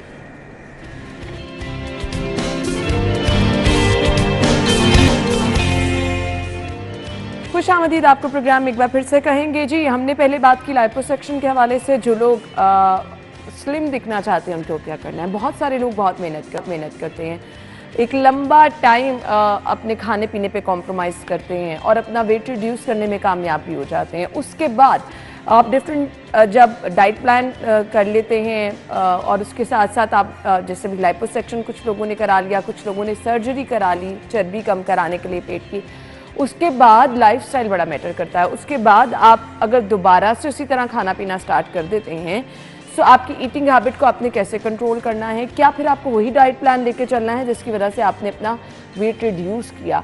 ये बड़ी चीज़ें मैटर करती हैं क्योंकि आप दोबारा जब गेन करते हैं तो उससे कई ज़्यादा गेन कर लेते हैं। अच्छा जी, हमारे साथ माहिर ग़िज़ायात मौजूद हैं डॉक्टर उम्मे फरवा मुश्ताक। हम खुशामदीद कहेंगे और उनसे इन सब चीज़ों पर हम उनका मशवरा लेंगे। अस्सलाम वालेकुम जी। वालेकुम अस्सलाम। थैंक यू सो मच, बहुत बहुत शुक्रिया। बहुत सारे लोग मेहनत करते हैं, डिफरेंट डाइट प्लान्स फॉलो करके अपनी वेट को रिड्यूस कर लेते हैं। उसके बाद लोगों को लगता है अच्छा 3-4 महीने में हमने तो अच्छा खासा रिड्यूस कर लिया, अब हम सब खा सकते हैं। क्या ऐसा ही है? नहीं, क्योंकि एक तो ये कि डिपेंड करता है कि पहले आप डाइट कौन सी कर रहे थे, प्लस वेट रिडक्शन एक चैलेंज नहीं है, उसको मेंटेन करना बहुत बड़ा चैलेंज होता है। आप अपना वेट तो कम कर लेते हैं, लेकिन जैसे ही अक्सर जब हम अपनी उस डाइट को क्विट करते हैं तो उसका एक बाउंस बैक होता है, और वो उस सूरत में होता है अगर आपने कोई ऐसा अनहेल्दी प्लान फॉलो किया है जिसमें आपका तेज़ी से वज़न गिर गया, और फिर जैसे ही हम उस अपनी रूटीन को, क्योंकि वो वाले डाइट प्लान आप in the longer run follow नहीं कर सकते, जिस तरह बहुत से लोग बनाना डाइट पे चले जाते हैं कि सिर्फ उन्होंने उस डाइट में केले खाने होते हैं, दूध पीना होता है। कई लोग एग डाइट करते हैं जिसमें सिर्फ उबले अंडे खाने हैं। कई लोग कैबेज सूप डाइट पे चले जाते हैं, उसमें भी इन सब डाइट्स का नुकसान ये है कि इसमें उनका वाटर वेट तो कम हो जाता है, लेकिन बॉडी के अंदर जो फैट है, चर्बी, वो उसी तरह रहती है, और बॉडी के लिए ज़्यादा आसान होता है अपने मसल को एनर्जी के लिए यूटिलाइज करना। तो जब हमारी डाइट में एक मतवाज़न ग़िज़ा हम नहीं ले रहे होते, उस वक्त तो हमें लगता है कि हाँ हमारा वज़न कम हो गया, लेकिन मोस्ट ऑफ द टाइम आपका वाटर वेट या आपका मसल जो है वो कम हो जाता है, चर्बी अंदर ही होती है। और हमारी बॉडी का एक वेट होता है जिसे हम कहते हैं set point theory. Set point theory ये कहती है कि बॉडी का एक वो वज़न जो body without any effort maintain करती है। जिस तरह हो सकता है आपका सेट पॉइंट जो है बॉडी का वो 68 kgs हो, आपने कोई ऐसी कैबेज सूप डाइट या कोई भी इस तरह की जो फैंसी डाइट्स हैं, या हम इन्हें मोस्टली हम इन्हें कहते हैं फैट डाइट्स, फैट डाइट आपने कोई भी फॉलो की, फौरी तौर पर आपका वज़न कम हो गया, आप उसको सपोज 60 kg पर ले आए, और जैसे ही आपने उस डाइट को छोड़ा बॉडी ने दोबारा वेट गेन किया, लेकिन जो बॉडी अब नया सेट पॉइंट बनाएगी वो 68 नहीं, वो 70 kgs होगा। फिर आप दोबारा कोई फैट डाइट फॉलो करेंगे, फिर आप उसको तेज़ी से गिराएंगे, फिर जब वापस गेन करेंगे तो जो नया सेट पॉइंट होगा वो 72 होगा। तो इस तरह हमारा सेट पॉइंट भी अपनी जगह से डिस्टर्ब हो जाता है, और पहले से ज़्यादा कई लोग ये चीज़ बाद में एक्सपीरियंस करते हैं कि हमने तो वेट कम किया था लेकिन अब पहले से भी ज़्यादा बढ़ चुका हुआ है। सही। उसकी मेन रीज़न ये होती है कि हम एक बैलेंस डाइट और हम अपने लाइफस्टाइल को मॉडिफाई नहीं कर रहे होते। अगर आप अपना इंटायरली लाइफस्टाइल ही चेंज कर लें, लाइफस्टाइल मॉडिफिकेशन का क्या मतलब है, एक हेल्दी डाइट जो है उसको आपने एज अ लाइफस्टाइल अडॉप्ट करना है। ये नहीं सोचना कि ये मैंने 4 दिन या 6 दिन या 2-3 माह के लिए फॉलो करनी है। वो लोग जिनके अंदर वेट गेन की टेंडेंसी होती है उनको हमेशा अपने वेट को मैनेज करना पड़ता है। इसमें ये चीज़ समझने की हमें ज़रूरत है कि हमारी जो बॉडी है, सबसे पहले हमारे जो फैट सेल्स हैं दे ग्रो इन नंबर। जब हम मैक्सिमम सेल्स हमारी बॉडी में ग्रो कर जाते हैं उसके बाद वो साइज़ में एक्सपैंड करते हैं, और एक फैट सेल की खासियत है कि वो अपने साइज से 1000 टाइम्स अपने अंदर जो चर्बी है उसे एक्यूमुलेट कर सकता है। तो जब हम अपना वज़न भी कम करते हैं, हमारे फैट सेल्स हमारी बॉडी के अंदर ही होते हैं, सिर्फ क्या होता है कि वो श्रिंक होते हैं, श्रिंक हो जाते हैं। तो इसलिए जब आपने एक दफ़ा अपनी वेट रिडक्शन कर ली, आपको उसे कंटिन्यू रखना है। और वेट रिडक्शन में भी हम यही कहते हैं कि जब भी आपने अपना वज़न कम करना है, आप कोशिश करें कि आप बैलेंस डाइट पर रहें। और अगर आपको किसी मजबूरी की वजह से या बहुत कोई अर्जेंट आपको जी वेट रिडक्शन करनी है, आपको बिल्कुल शॉर्ट टर्म गोल तो आपने अचीव कर लिया, लेकिन अब उसे लॉन्गर रन में सक्सेसफुल कैसे बनाना, आपने बैलेंस डाइट से ही स्टार्ट करना है, लेकिन पोर्शन को कंट्रोल करना है। अगर कोई बहुत भी ओबीस मेल है, बहुत ज़्यादा मोटापा है, तो उन्हें भी कम से कम 1000 कैलोरीज डेली लेनी है, और अगर कोई फीमेल है तो उसको 1200 लेनी है। यानी एकदम से आप जंप ना करें कि तो ये भी मैक्सिमम रिस्ट्रिक्शन में आपको बता रही। हमने ब्रेक लेनी है, ब्रेक के बाद आएंगे।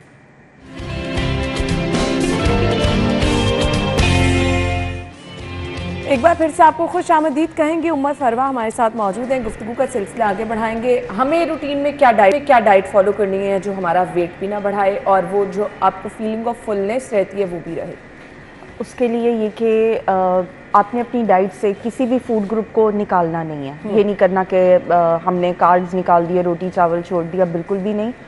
एक सटाइटी के लिए, फीलिंग ऑफ फुलनेस के लिए बहुत इंपॉर्टेंट है कि आपकी डाइट के अंदर फाइबर का मौजूद होना बहुत इंपॉर्टेंट है। प्लस कार्ब्स ही हमने इसलिए लेने हैं ताकि आपको हेयर फॉल, आपके नाखूनों का टूटना, बॉडी में थकावट होना या आपका जो मसल लॉस है वो ना होना शुरू हो जाए।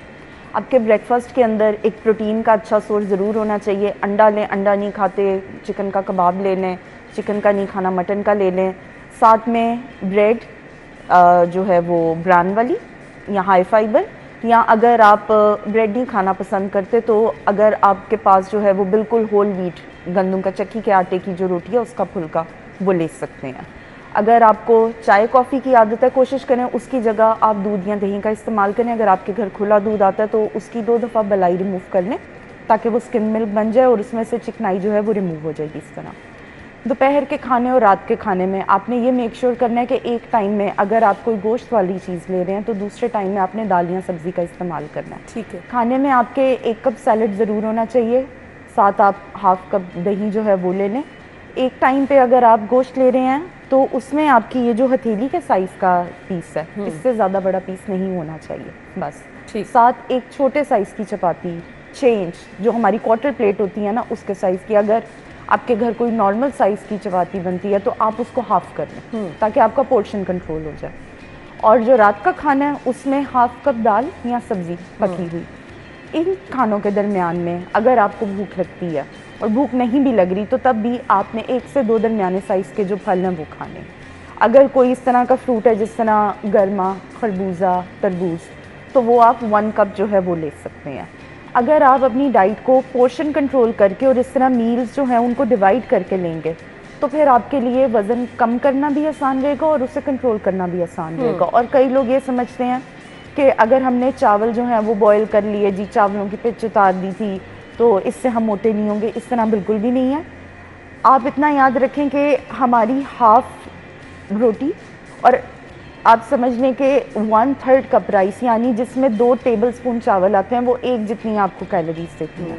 तो इसलिए जब अगर आप बहुत ज़्यादा चावल खाते हैं और आपका वज़न भी बढ़ जाता है तो आप उसमें आसान तरीकाकार ये है कि हफ्ते में 1 से 2 दफ़ा सिर्फ 1 कप राइस लें, वो भी पके हुए। ये नहीं करना कि 1 कप जो है चावल वो आपने पहले पका लिए, वो ज़्यादा से बन गए और आपने उसको खा लिया।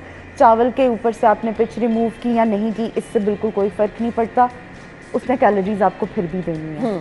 और जहाँ तक बात आती है चिकनाई की, लोग अक्सर ऑलिव ऑयल के अंदर जो है पराठे बना के खा रहे होते हैं कि जी हमने तो ऑलिव ऑयल में लिया था। ऑलिव ऑयल आपने लिया या आपने देसी घी लिया या बनास्पति घी, कैलोरीज आपको इन सब ने एक जितनी देनी है। लेकिन हमने करना कि कम से कम आपने ऑयल में खाना बनाना, कोशिश करें कि उसे स्टीम कर लें या पकाना भी है बहुत कम ऑयल में पकाएं।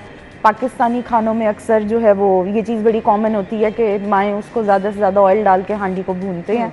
आप उसको पानी का छींटा लगा लें, लेकिन आपने बहुत ज़्यादा जो ऑयल है वो उसमें नहीं इस्तेमाल करना। ठीक है। अच्छा जी, मीठे का क्या रोल है? क्योंकि हम अपनी डाइट वैसे तो कंट्रोल कर रहे होते हैं लेकिन हम मीठा साथ ही साथ अगर आप जूसेस वगैरह ले रहे हैं तो उसमें भी लोग शुगर कंटेंट ज़्यादा डालते हैं बहुत ज़्यादा। और देखें उसमें ये कि फ्रूट्स जो है ना वो उसी तरह से खाएं, उनका जूस ना पिएं। जूस पिएंगे तो आपका वज़न बढ़ेगा। और जो जहाँ तक बात रह जाती है मीठे की, कभी कभी खा लेना। लाइक अगर आप हफ्ते 10 दिन बाद जो है वो कोई आपने मीठी चीज़ जो है वो कोई डिज़र्ट या कुछ ऐसा इंजॉय किया है, ये मैं उन लोगों के लिए बात कर रही हूँ जिनको वेट को लेके बहुत स्ट्रगल करनी पड़ती है, तो नो हार्म इन दैट। लेकिन अगर आप उसे रूटीन में लेना शुरू कर देंगे तो फिर वो काम गलत हो जाएगा। और मीठे की क्रेविंग्स ही तब होती हैं जब हमारी डाइट के अंदर कुछ डेफिशिएंसीज रह जाती हैं। जिस तरह अगर आपकी डाइट में मैग्नीशियम कम है जो कि बड़ा इंपॉर्टेंट मिनरल है तो आपको शुगर क्रेविंग्स होंगी। अपनी डाइट के अंदर नट्स का इस्तेमाल ज़रूर करें, ड्राइड फ्रूट्स ही नट्स। ड्राइड फ्रूट्स वो फल होते हैं जिन्हें हमने ड्राई किया होता है, जिस तरह खुशखुबानी, छुआरे, ये ड्राइड फ्रूट्स हैं। किशमिश ये भी ड्राई फ्रूट है। लेकिन जो नट्स है ना उसके अंदर आ जाते हैं बादाम, अखरोट, काजू, पिस्ता। तो ये जो हमारे नट्स हैं, नट्स का इस्तेमाल करें। इनमें जो है हाई मिनरल कंटेंट भी होता है, हालांकि अच्छे तो ड्राइड फ्रूट्स भी होते हैं लेकिन बहुत ज़्यादा उसका आपने इस्तेमाल नहीं करना। प्लस ये अगर आपको फिर भी ये रहता है कि जी मुझे शुगर क्रेविंग है, आप डार्क चॉकलेट का एक क्यूब ले लें, वो भी बहुत अच्छा होता है, उसके अंदर भी मैग्नीशियम होता है और वो एंटी डिप्रेसेंट का भी काम करता है। स्टिल आपकी अगर ये किसी की रूटीन है कि उसमें खाने के बाद मीठा खाना ही है, तो आप अपनी जो दूसरा मीठा है उसको रिप्लेस कर लें फ्रूट के साथ, आप फ्रूट खा लिया करें। ठीक है। सो ये फ्रूट्स वगैरह आप खाने के साथ ले सकते हैं, खाने के पहले भी। सैलेड का इस्तेमाल बहुत ज़रूरी है। वो लोग जो सिर्फ वेट रिड्यूस करने के लिए सिर्फ और सिर्फ सैलेड का इस्तेमाल करते हैं, क्या बहुत गलत करते हैं, क्योंकि वो अपनी बॉडी को बहुत सारी डेफिशिएंसीज जो है ना उसकी तरफ धकेल रहे हैं। आपने खाली सैलेड का इस्तेमाल नहीं करना, आपने अपनी डाइट से प्रोटीन को बिल्कुल रिमूव नहीं करना और थोड़ा सा साथ में कार्ब्स लेने हैं। वो लोग जिनको ये लगता है कि जी बहुत ज़्यादा वज़न है, हमें हाई प्रोटीन डाइट पे जाना है और बिल्कुल कार्ब्स निकालने हैं, नहीं, आपने स्टिल उसमें थोड़े से कार्ब्स अपनी डाइट में लेने हैं। सपोज़ अगर आपने अपने ब्रेकफास्ट से भी ब्रेड रिमूव कर दिया, दलिया, सीरियल, कोई चीज़ भी नहीं लेनी, तो फिर भी आपने आप ये करें कि 2 से 3 अंडों की जो है सफ़ेदी बॉईल करके वो, साथ में फ्रूट और साथ में आप योगर्ट या मिल्क जो है लो फैट वो ज़रूर लें। उसके बाद आपका जो दोपहर का खाना है, अगर आप रोटी वगैरह उससे टोटली स्विच करना चाहते हैं, तो आप किडनी बीन्स जो हैं वो बड़ा अच्छा सोर्स है प्रोटीन का भी और उसमें कॉम्प्लेक्स कार्ब्स होते हैं। ठीक, आप उसका सैलेड जो है उसमें वो ऐड करें ताकि आपको प्रोटीन और कार्ब्स भी जो है हेल्दी फॉर्म में मिले। और उसके बाद में जो हमारा रात का खाना है, स्टिल उसमें ये कि एक अच्छा जो है मील वो आपको दिन में फिर भी लेना है। उसमें what you can do is कि अगर आप ग्रिल्ड चिकन या फिश फिलेज ले रहे हैं तो साथ में एक ब्राउन ब्रेड का स्लाइस जो है वो आप ज़रूर लें, या अगर मैं समझती हूँ कि जो हमारी चक्की का आटा है वो सबसे बेस्ट होता है, उसका छोटा सा फुल्का, बहुत भी कंट्रोल करना पोर्शन तो आप उसको भी हाफ कर लें, लेकिन थोड़े से कार्ब्स जरूर लें, अदरवाइज आपकी मसल वेस्टिंग स्टार्ट हो जाएगी। बॉडी जो है मसल को एनर्जी के लिए यूटिलाइज करे। ठीक है। मैसेज क्या देना चाहेंगे देखने वाले को? मैसेज यही देना चाहूँगी कि अगर आपको वेट रिडक्शन करनी है तो लाइफस्टाइल को मॉडिफाई कीजिए। बिल्कुल एक डाइट को आप इन द लॉन्गर रन लेके नहीं चल सकते, और सबसे इंपॉर्टेंट चीज़ इसके साथ वो एक्सरसाइज है। आपकी बॉडी का फैट तभी कम होगा अगर आप साथ में कोई कार्डियो वर्कआउट कर रहे हैं। उसमें ये बहुत ज़रूरी है कि डेली आप 45 मिनट्स की वॉक ज़रूर करें। वॉक नहीं कर सकते, साइकिलिंग कर लें, लेकिन आपको कोई एक जो वर्कआउट है वो करना है, अदरवाइज़ आपका फ़ैट जो है वो वहीं रहेगा। और डाइट रिस्ट्रिक्शन भी हम एक हद तक कर सकते हैं। एक टाइम के बाद कोई भी डाइट अपना असर देना बंद कर देती है, फिर डाइट को भी चेंज करना पड़ता है और एक्सरसाइज को भी चेंज करना यानी पड़ता है। एक्सरसाइज का मेजर रोल है इसमें। बहुत। आप डाइट जितनी मर्जी कंट्रोल कर ले, एक्सरसाइज जब तक नहीं करेंगे, वॉक नहीं करेंगे, आपका वेट उस तरह से रिड्यूस नहीं होगा। थैंक यू सो मच, बहुत बहुत शुक्रिया आपके वक्त के लिए। अच्छा जी, अब हमने आगे बढ़ना है, कुछ मौसम की सूरत हाल डिस्कस करनी। मैंने आपको बताया था प्रोग्राम के स्टार्ट में कि सुबह धुंध थी, अभी शहर में धूप है और आपको मौसम में ये जो तब्दीली नज़र आ रही है, आने वाले दिनों में बारिशों के हवाले से क्या प्रेडिक्शन है वो हम जान लेते हैं। कोमल की तरफ जाएंगे, ओवर टू यू। लाहौर शहर के मौसम के हवाले से बात की जाए तो इस वक्त जो है वो सूरज की किरणें थोड़ी सी तेज़ हुई महसूस हो रही हैं। हवाओं का सिलसिला इस वक्त थमा हुआ है और ये किरणें जो हैं वो इस वक्त थोड़ी सी गर्मी का एहसास भी दिला रही हैं, क्योंकि आप ज़्यादा देर जो है वो बाहर का रुख नहीं कर सकते। आने वाले दिनों में मौसम मज़ीद तब्दीली की जानिब रवां दवा रहेगा और परिंदे चहचहा रहे हैं। और इसी तरह अगर हम बात करें हमारे रंग बिरंगे फूलों के हवाले से, तो सूरज की किरणें जैसे फूलों पर पड़ रही हैं तो बहुत ही खूबसूरत सा मंजर पेश किया जा रहा है। लाहौर की फ़िज़ा बेहतर महसूस की जा रही है। इसी के साथ साथ अगर हम बात करें टेम्परेचर के हवाले से, तो मौजूदा दर्जा हरारत जो है वो इस वक्त तकरीबन 18 डिग्री सेंटीग्रेड रिकॉर्ड किया जाए। लाहौरी बाहर का रुख भी कर रहे हैं। मुख्तलिफ हमने शहरी देखे हैं जो यहाँ पर वर्जिश भी करते हुए नज़र आए हैं और कुछ जो एक दूसरे के साथ खूबसूरत लम्हात भी गुजारते हुए नज़र आए हैं। इसी के साथ साथ हम बात करें आइंदा 24 घंटों के दौरान मौसमियाती सूरत हाल के हवाले से, तो अना लाहौर शहर में मौसम जो है वह तब्दीलियाँ दिखाएगा, ऐसा माहिरीन की जानिब से बताया जा रहा है। फिर वक्त बारिशों से मुतल्लिक़ कोई भी इम्कान ज़ाहिर नहीं किए जा रहे। और अगर फ़िज़ाई आलूदगी की बात की जाए तो AQI की मजमूई शरह 215 के साथ लाहौर दुनिया भर में पहले नंबर पर रिकॉर्ड किया जा रहा है। तो लाहौरियों को एहतियात बरतने के हवाले से ताकीद भी की जा रही है। मास्क इस्तेमाल यकीनी बनाने के हवाले से भी बार बार कहा जाता है। वो सिर्फ इसलिए कहा जाता है क्योंकि लाहौर की खूबसूरती लाहौर के बासियों के साथ है, और अगर लाहौर के बासी तंदुरुस्त नहीं रहेंगे, लाहौर के बासी सेहतमंद नहीं रहेंगे, वही खुशहाल नहीं नजर आएंगे, तो लाहौर की खूबसूरती फिर किस काम की। तो इसलिए जो है वो लाहौरियों को अपने भी सेहत का ख्याल रखना है। और बहुत शुक्रिया कोमल, मौसम की सूरत हाल आपने बताई। अच्छा जी, आप अपना ख्याल रखिएगा। कल हमारी और आपकी मुलाकात होनी है सेम टाइम पर, तब तक के लिए हमें इजाज़त दीजिए। अल्लाह हाफ़िज़।